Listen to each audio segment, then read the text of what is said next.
Okay, so good morning. For those of you who don't know me, I'm Alyson Dunlop Shanes. I co-organise the conference and run SPI Scotland, which is a branch of SPI, which Malcolm, I think, will tell you about later. I've got an interest in the supernatural within spiritual and religious settings, and my talk today is going to explore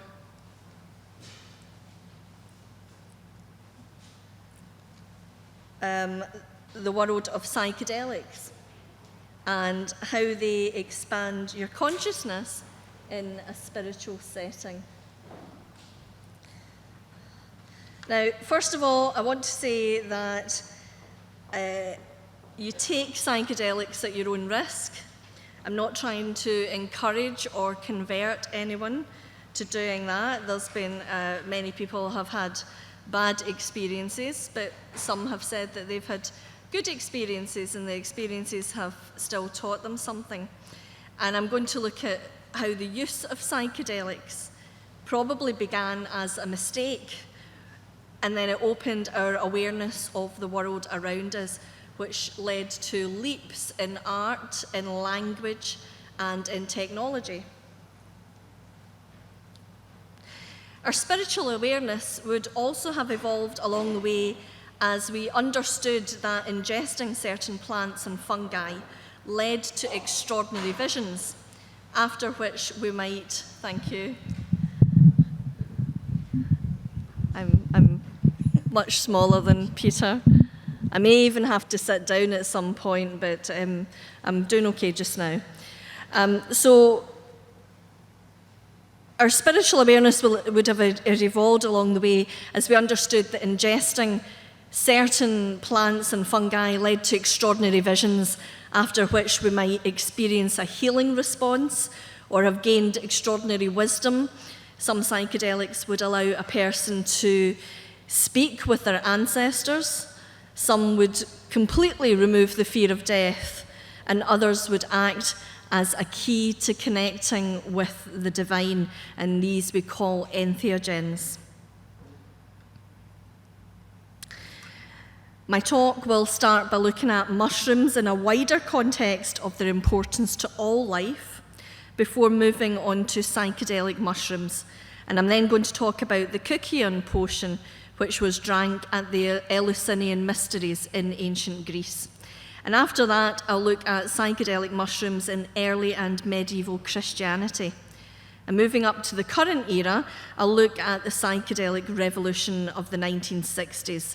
And I'll also speak a little bit about the supernatural world, including messages from the spirit world, contact with aliens and UFOs, and connecting with the divine.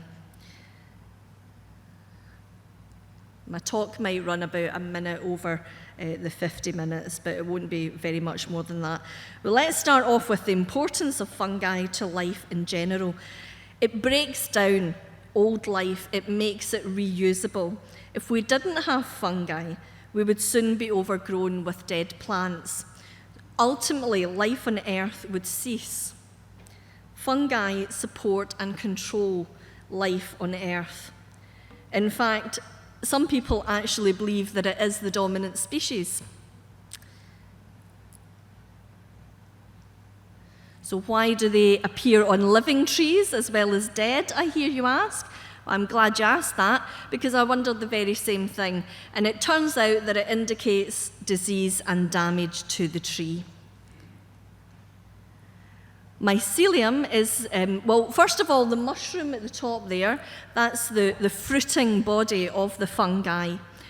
Most of the body is growing underground. It's composed of these long threads that you can see there, branching out in all directions. And this mass of threads is called mycelium. Mycelium has more paths than our neural pathways, and it works in the same way.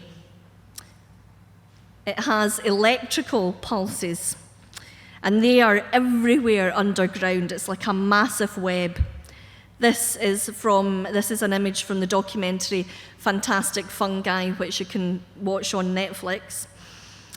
It's a really beautiful image, I thought, and it captures the essence of what mycelium do. Trees can actually communicate using these mycelium networks. Mother trees recognize and support their kin through these mycelium networks. As you probably know, fungi don't have seeds, they have spores that carry their genes, and that is released out into the atmosphere. And here's how it all started. Fungi divided from other life about 1.5 billion years ago, but apparently the animal kingdom and the fungi kingdom held on to one another for a little bit longer. Fungi, therefore, are a little bit more related to humans than they are to plants. And back in 1993, two researchers, Baldouf and Palmer, found that animals and fungi showed similarities in certain proteins, which strongly suggested that they were sister groups. Therefore, it would seem that we are all descendants of mycelium. Mycologist Paul Stamets says mycelium is the mother of us all. Human consciousness doubled in power 200,000 years ago. Ethnobotanist Terence McKenna suggested that psychedelic mushrooms were the instigator for the swift evolution of our minds. The theory was the stoned ape hypothesis. 130,000 years ago in the subtropics, Psilocybin cubensis grew on cowpats.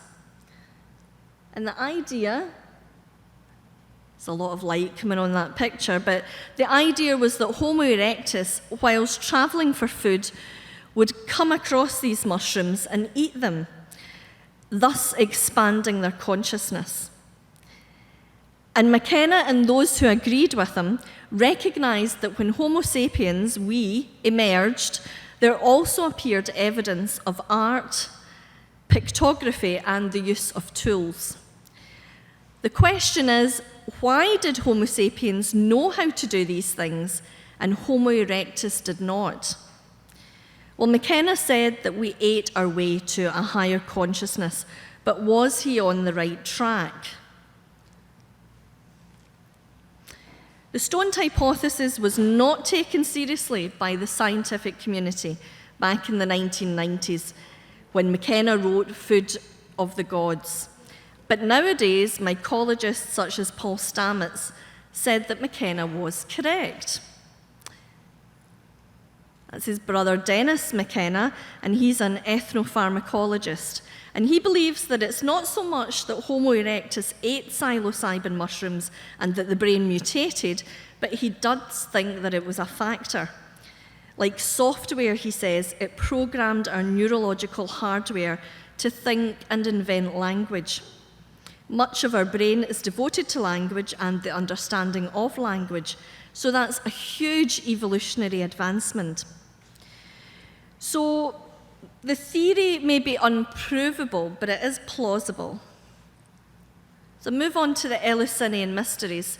One ancient culture that used psychedelics of some type were the Greeks. And these were observed regularly between 1600 BC and 392 AD at Eleusis. That was the spiritual capital of the ancient world.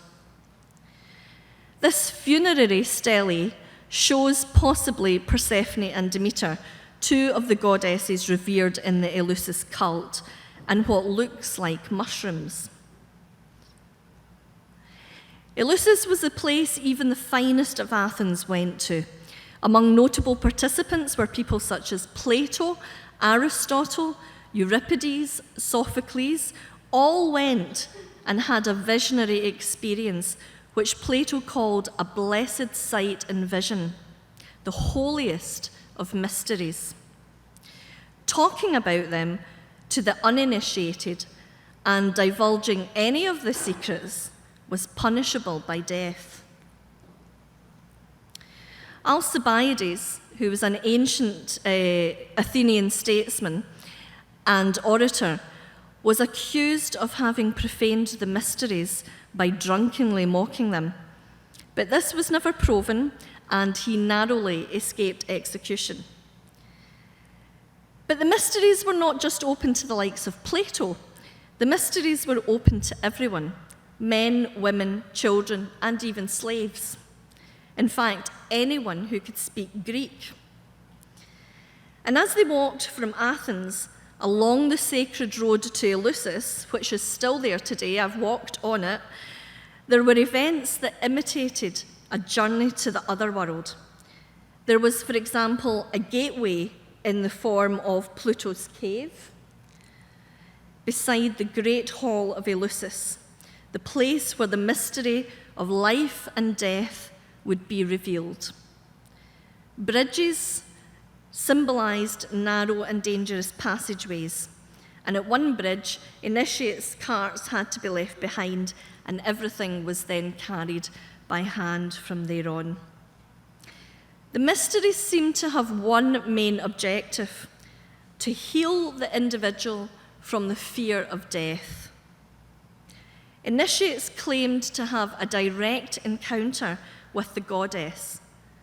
After drinking the secret kykeon potion, the participants entered the telesterion.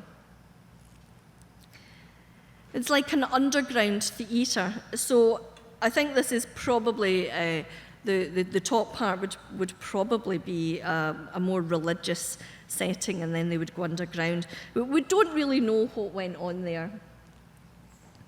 Whatever happened next, after meeting the goddess, participants left the celebrations convinced of happiness after they departed this world. In their book, The Road to Eleusis, R. Gordon Wasson, Albert Hoffman, and Carol Ruck tried to resolve the age-old question of what the precise ingredients were in this psychoactive potion, which was given to the initiates at the Eleusinian mysteries. It was a potion that was said to reveal the answers to life, the universe, and everything, and it was of major importance in the lives of the ancient Greeks. We can liken the celebration in some ways to the Christian Eucharist. Bread and wine were also an important element of the event, owing to the inclusion of Demeter, goddess of the grain, and Dionysus, the god of ecstasy and wine. Not the ecstasy that we know nowadays. In fact, Dionysus is a Christ-like figure and shares many of Christ's attributes. The principal argument of Wasson, Hoffman, and Ruck was that the kykeon contained ergot. Ergot is the little brown fungus that you can see coming off the wheat there, the darker colour. The hymn to Demeter records at least some of what the kykeon was made up of. It records it was barley water and mint. Brian Murarescu, who's just recently written a book, I'll put it up later, and others have proposed that it was beer that was drunk instead of wine. And part of the myth of Demeter is that when she was offered wine, she refused it. So that was not her poison. But there is no definitive proof of what was in the kykeon. If ergot was the ingredient, the priests would have had to find a way to siphon off the chemicals responsible for ergot poisoning that was seen in medieval Europe and America.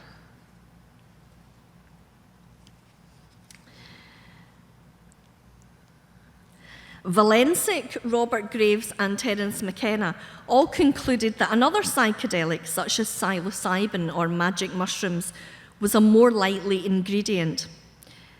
As I said, the hymn to Demeter mentions barley and mint. They may also have been in the recipe. Peter Webster suggests that mint may have acted as a cure for the nausea, which is often encountered after ingesting mushrooms like psilocybin. However, early chemical literature shows that through a twofold process, it was possible to create lysergic acid, or LSD, or ergine, LSA, from the ergot strain C. purpurea. It's possible to create a psychedelic potion through wood ash, water, and wine, or possibly vinegar, which then might have been filtered and heated. Wood ash is just exactly as it says, it's the ashes of wood, or as Carol P. Ruck suggests, a more sinister source of the ash came from the immolation of a child and then later an animal. And it's been suggested by Perrin that the inclusion of ash was given symbolic meaning by the priests, perhaps involving the reanimation of life from the ashes. There are motifs in various cultures involving birth and fire, which are linked to the hope of life after death. So when considering the effects of psychedelics, one thing that should be considered is the setting. The Kukion was drunk after a 9-day fast. Other sources say it was only 3, at the peak of a solemn religious ritual and on approaching the Holy of Holies. Perrin gives several examples of the vastly different effects both fasting and religious setting has on the experiencer, including his own religious experience after only a 3-day fast and, of all things, a cup of coffee, whilst on a religious retreat. He points out that even psychoactive agents such as mescaline, psilocybin, and LSD don't produce profound religious experience or as profound a religious experience in a more profane setting. So setting is of importance.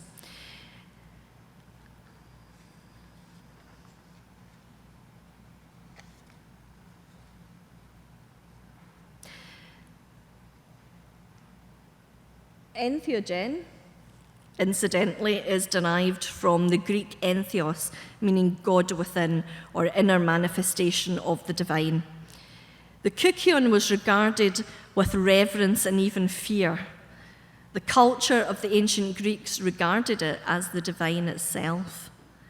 Initiate testimonials assure us that mystical experience was always achieved. The Kukion potion and the experience it gave was, Ruck tells us, seen even by the blind, as is testified by the votives of Eucrates found in the excavation of the sanctuary. Again, note the possible relationship to Christian mythology, where Christ has the ability to cure the blind and make them see. But was it the ability to see with their eyes closed or open?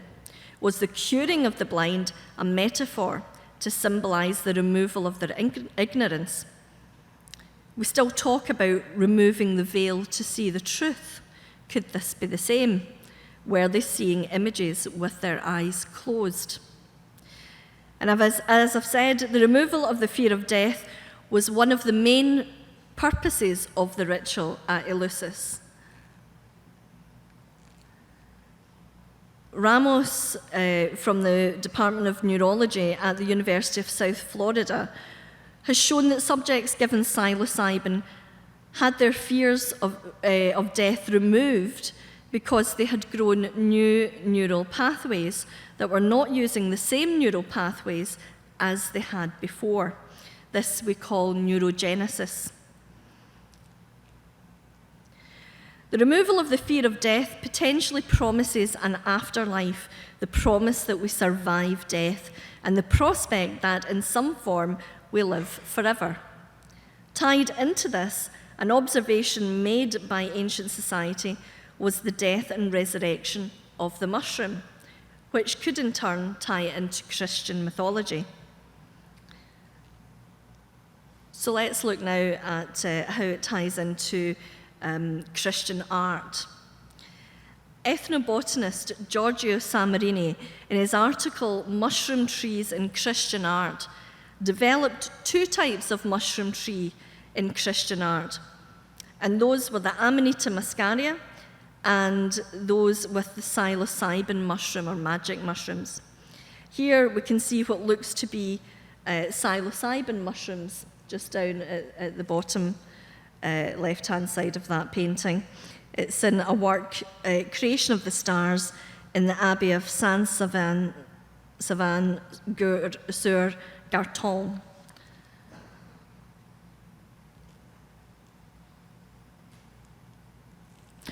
'21st century researchers have documented evidence that Amanita muscaria and psilocybin mushrooms are present in Christian art. Jerry and Julie Brown presented photographs taken during fieldwork which showed evidence of entheogens in Christian art. They proposed this theory of the psychedelic gospels based on their field research in abbeys, churches, chapels, and cathedrals in Europe and the Middle East.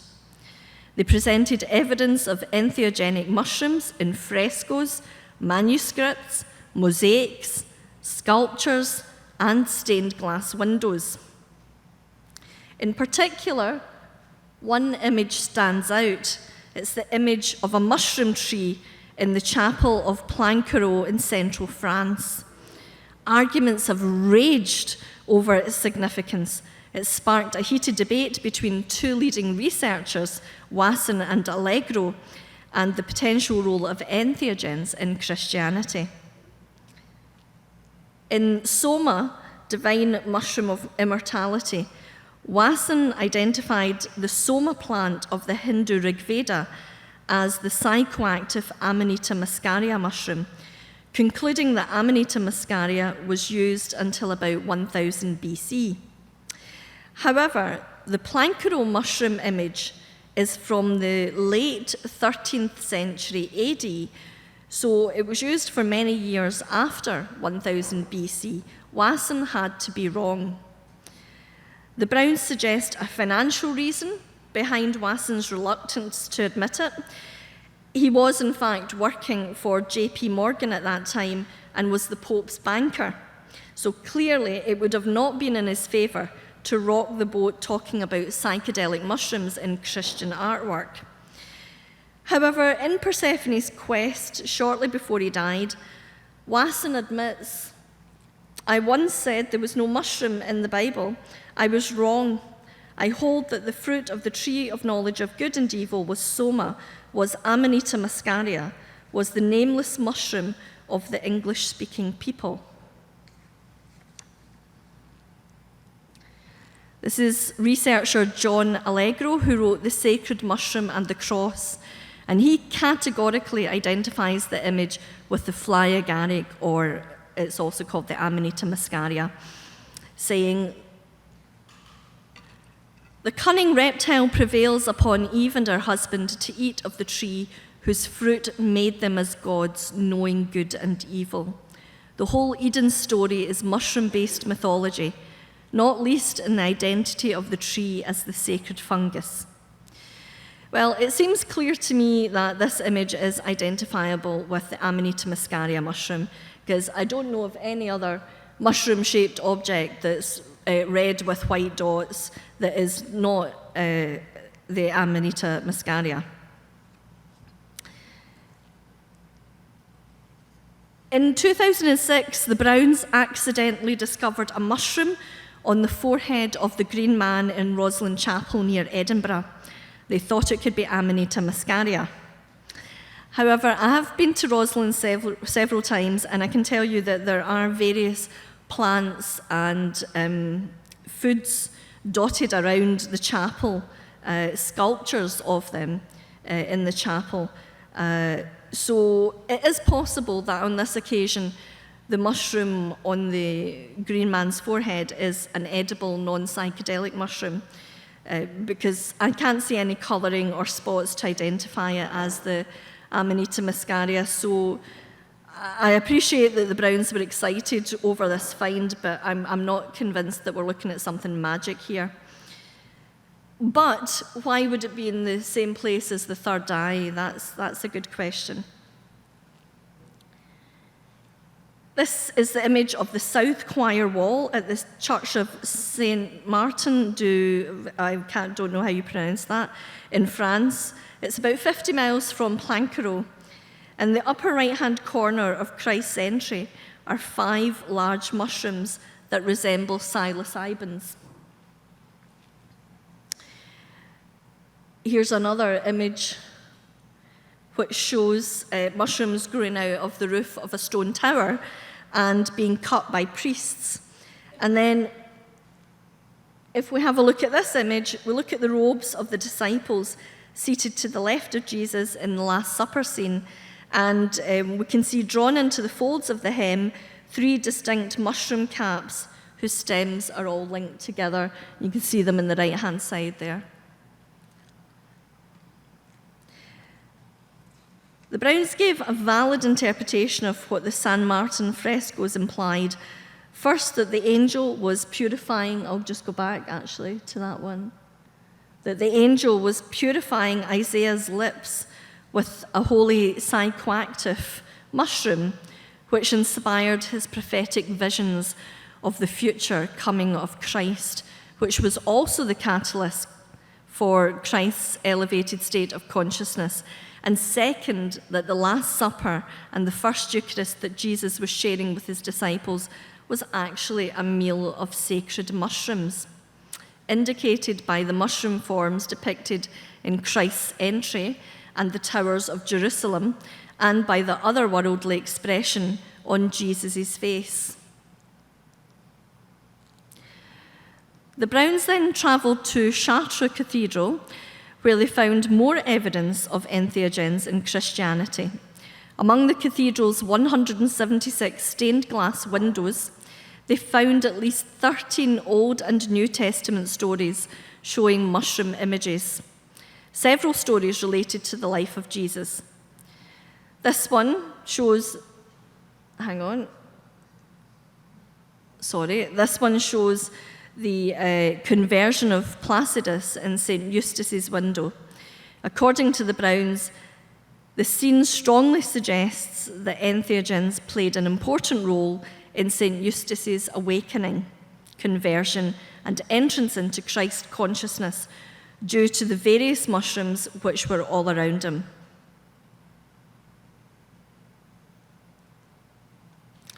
Next is a Psalter from Canterbury Cathedral in England. It's regarded as a masterpiece by some art historians. It's a manuscript which contains images of entheogens, and these blue, orange, and red and tan mushrooms are found within the first 100 pages. They show God as the creator of sacred plants. The red mushroom is thought to be Amanita muscaria. The blue one is assumed to be a psilocybin-containing mushroom. The pinky-orange one, if you look closely, you'll see 8 tiny mushrooms inside it, which it's been suggested are paneolus, a psilocybin-containing mushroom found in England and Northern Europe. And the one in the far left also resembles a type of psilocybin mushroom.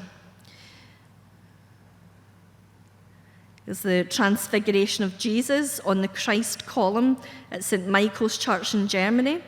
This one's from 1020 AD and possibly shows that access to the divine is mediated through the sacred sacrament of psychoactive mushrooms. And there are many more images of entheogenic mushrooms in Christian art. These are just a few examples. But at this point, I would imagine that people would accept at least the possibility that psychoactive mushrooms played a part in Christianity at some point.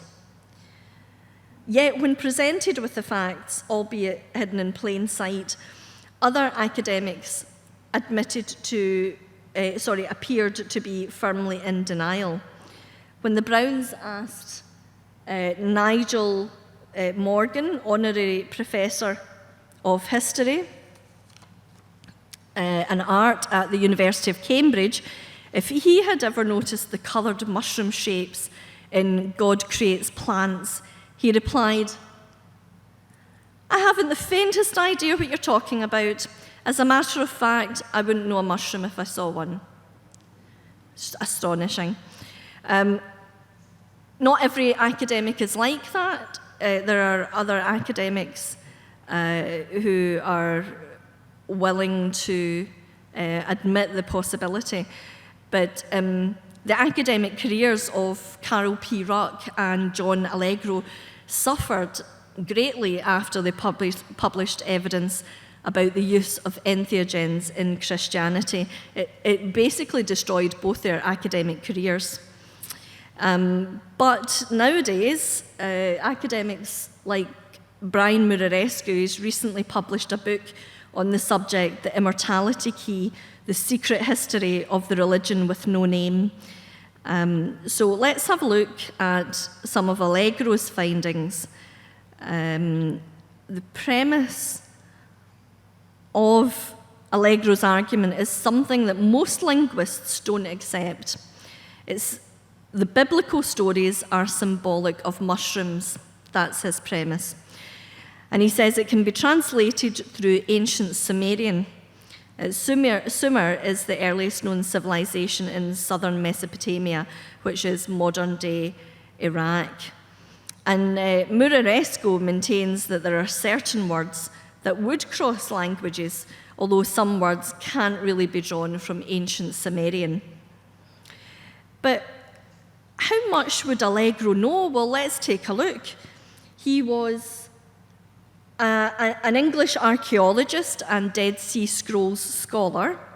He studied Hebrew and Greek at Manchester University. He had an honours degree in Oriental Studies, and he did a master's the following year. And he studied Hebrew dialects at Oxford University after working on the Dead Sea Scrolls in Jerusalem. He became a lecturer in comparative Semitic philology at Manchester University. So that means that he lectured in Afro-Asianic language family that includes Hebrew, Aramaic, Arabic, and Amharic, looking at the development and structure of these languages. So he knew a fair bit about languages to give him the benefit of the doubt. The mushroom, he says, being neither plant nor animal, is something in between. One explanation in ancient times for its creation without seed is that it was created with thunder due to the appearance of mushrooms following thunderstorms. God was thought to be responsible for thunderstorms in ancient society. Allegro tells us that the ancient Greek word for thunderbolt, hudron, was possibly derived from the Sumerian word udnun, meaning storm-seeded. The offspring of the divine union of God's word, carried to earth by the storm wind, was viewed therefore as the Son of God. It was God manifested on earth. This sacred fungus became known as a holy plant throughout the ancient world. Some have suggested that the manna from heaven was actually mushrooms. Here's two pictures that don't look unlike our fungal friends. This one is the gathering of manna.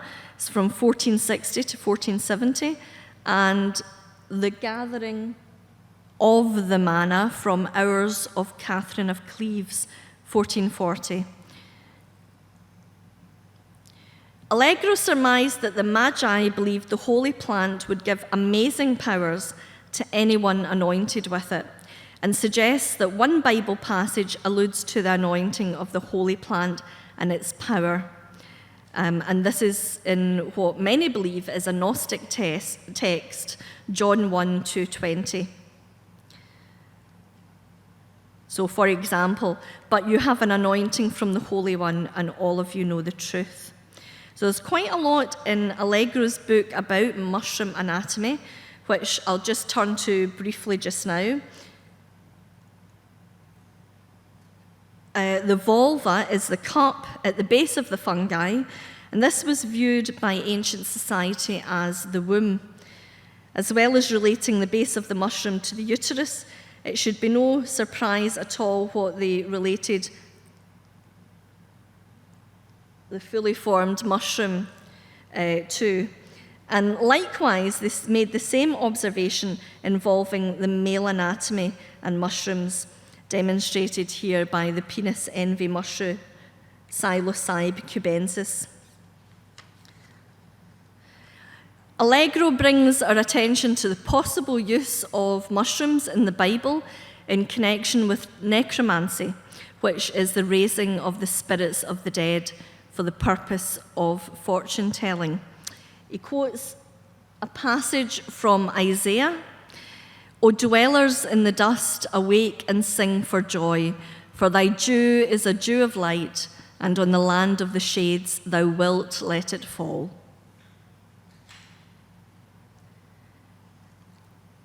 Thy dead live, my dead body they rise. Awake and sing, ye dwellers in the dust, for the dew of herbs is thy dew, and the land of Rephaim thou causest to fall. But your dead will live, Lord, their bodies will rise. Let those who dwell in the dust wake up and shout for joy. Your dew is like the dew of the morning. The earth will give birth to her dead. These dwellers in the dust, or shades, are those spirits who reside in the underworld. Here's the shade of Tiresias appearing to Odysseus by the artist Fuseli. You might know him better from his painting The Nightmare. So the morning dew brought not only the sacred mushroom, but also the denizens of the underworld. And I'd venture to guess that perhaps the meaning alludes to their effect. People have reported speaking with their ancestors or spirits of the dead after consuming psychedelic plants or mushrooms. Allegro also cites Pliny, who speaks not on the subject of mushrooms, but on the subject of the mandrake, saying that its demonic power is increased with the morning dew. Psychedelic mushrooms, Allegro believed, were neither divine nor entirely mortal, but they did give people the power to become like gods for a short time. In his theories on biblical names and using his knowledge in Semitic language, Allegro compellingly brings our attention to the meaning of the name and title of John the Baptist. He draws a connection between the Old Testament Esau, whose epithet Edom name means red-skinned, with the Semitic title Tabal, which means dipper, or in other words, baptizer. Tabal is derived from the Sumerian tabar or tabarli, which means mushroom.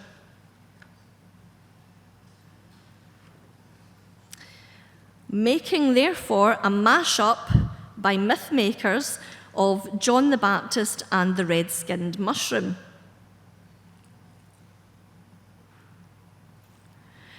In The Sacred Mushroom and the Cross, Allegro highlights the hairy coat that Elijah wore, which later in the New Testament we're told comes from a camel.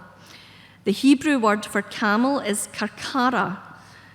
The Greek for mandrake is karkaya, and they both derive from the common Sumerian root kurkur.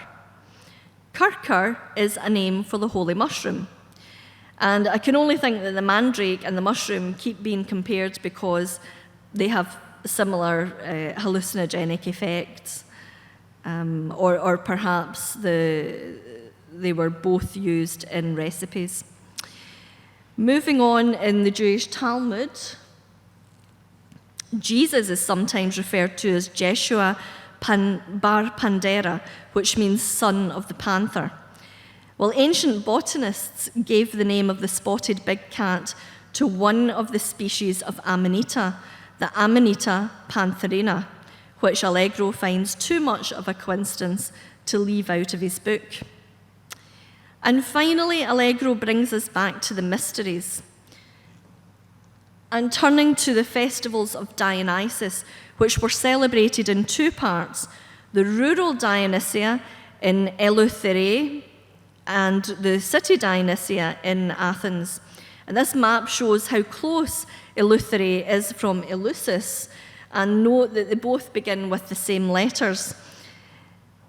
I don't know why, I don't know exactly what it means, but we might find a little bit now about that. And Dionysus was early on associated with Persephone and Demeter. At Eleusis, he was worshipped under the name Aeacos, which later became Bacchus. And he was an attendant of Demeter and leader-in-chief of the Eleusinian mysteries. Allegro highlights another interesting linguistic comparison here. The ancient Bacchan's cry was Eleleu, Eleleu. Eleleu is a cry of encouragement, meaning God or a God who lives, which goes back to the same Sumerian word that gave the Hebrew deity name of Elohim, meaning God. And this eventually came down to us today as Hallelujah. That then draws our attention to a goddess of the grain and a god of wine whose mythology is almost identical with Jesus, whose worshippers cried out a word that's filtered down to us into Christianity along with the wine and bread sacraments.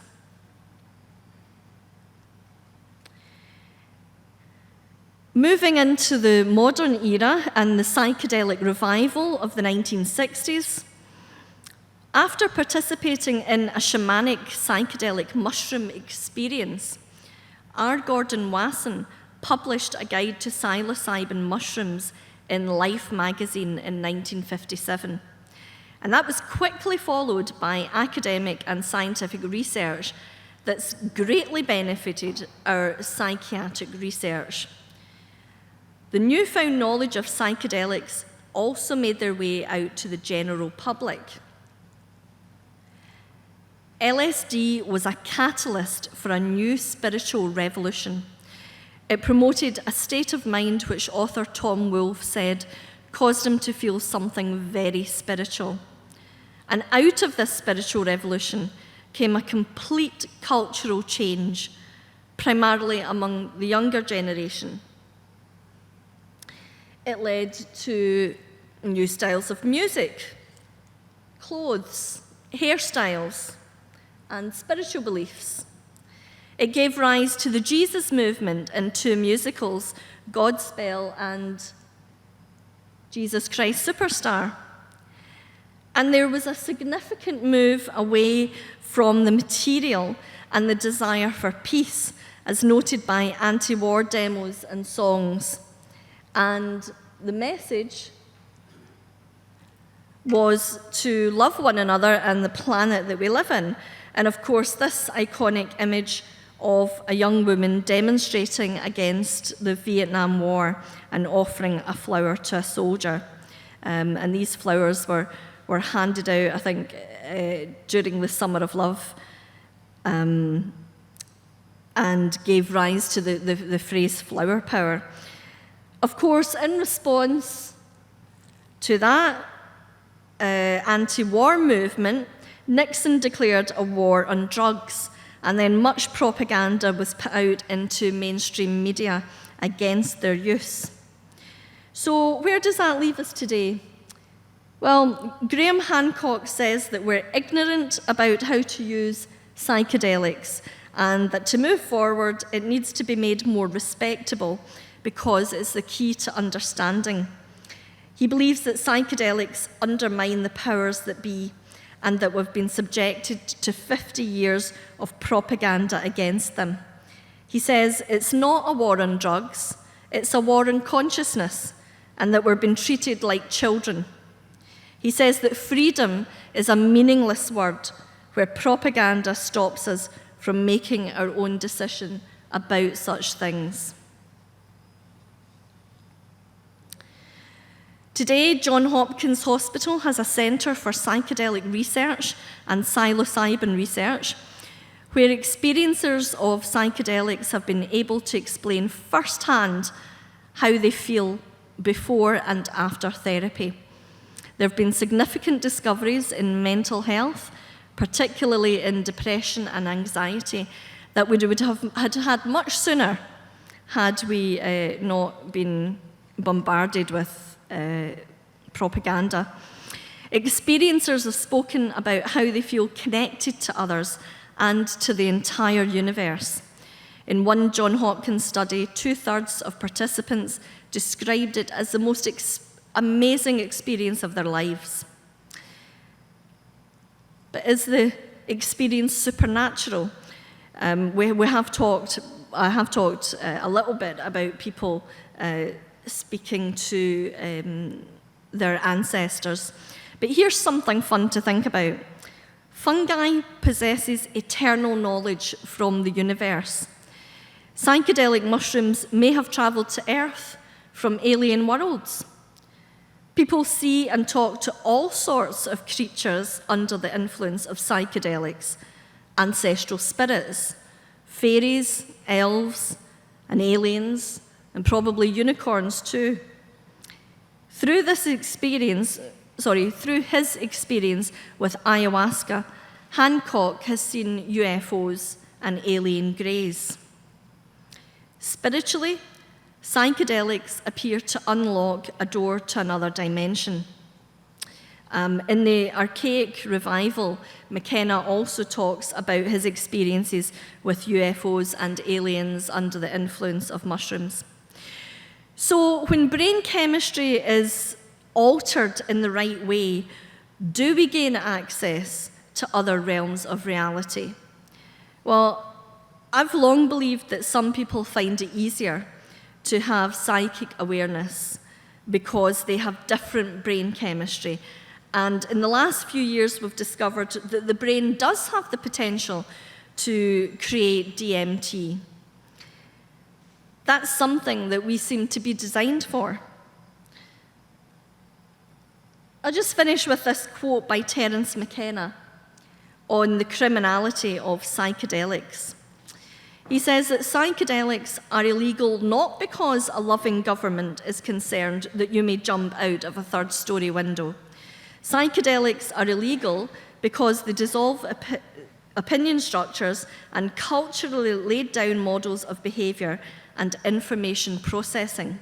They open you up to the possibility that everything you know is wrong.